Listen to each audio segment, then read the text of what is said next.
সর্বশেষ ম্যাচে খেলেছেন দারুণ এক ইনিংস, যে কারণে আবারও ওপেনিং এ থাকবেন সৌম্য সরকার। আলোচনায় সৌম্যর সঙ্গে কে থাকবেন ওপেনিং এ, ব্যাটিং অর্ডারেই বা থাকবেন কারা, পেস বোলিং এ কাদের নিয়ে নামবে বাংলাদেশ, সব মিলিয়ে আলোচনায় নিউজিল্যান্ডের বিপক্ষে বাংলাদেশের একাদশ।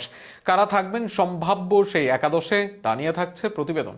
ঘরের মাঠের সর্বশেষ সিরিজে 2-1 ব্যবধানে জয়, যে জয় মন কেড়েছে নয়া নির্বাচক প্যানেলের, যে কারণে আগের সিরিজ থেকে কেউই বাদ যাননি বাংলাদেশ দল থেকে। তবে প্রশ্ন রয়েছে, উইনিং একাদশটাই কি বেছে নিবে বাংলাদেশ দল, নাকি নতুন করে আসবে পরিবর্তন?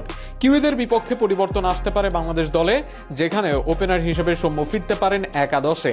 সর্বশেষ সিরিজে তানজিদের সাথে দলে ছিলেন সাইফ হাসান, তবে ব্যাট হাতে নিজেকে সেভাবে মেলে ধরতে পারেননি সাইফ, করতে পারেননি একটি 50ও। বিপরীতে নিজের খেলার সর্বশেষ ইনিংসে নিজেকে প্রমাণ করেন সৌম্য সরকার, আর যে কারণে এবার সৌম্যের ওপর ভরসা রাখতে চাইবে বাংলাদেশ দল। সৌম্যের সাথে ওপেনার হিসেবে থাকবেন তানজিদ হাসান তামিম। সর্বশেষ ম্যাচে হাঁকিয়েছেন সেঞ্চুরি, 4 ও 6 মারতে পারেন সমান তালে। বাংলাদেশের তানজিদের মতো ছক্কা হাঁকানো ব্যাটারি যেন কম রয়েছে।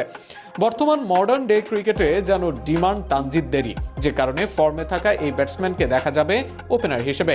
নাম্বার 3-এ আসবেন নাজমুল হোসেন শান্ত। যদিও ফর্মটা ভালো যাচ্ছে না শান্তর, তবে ওডিআই ক্রিকেটে শান্তর উপরেই ভরসা রাখতে চাইবে টিম ম্যানেজমেন্ট। দক্ষিণ আফ্রিকায় বিশ্বকাপে শান্ত হোক ট্র্যাম্প কার্ড, এটাই চাওয়া সবার।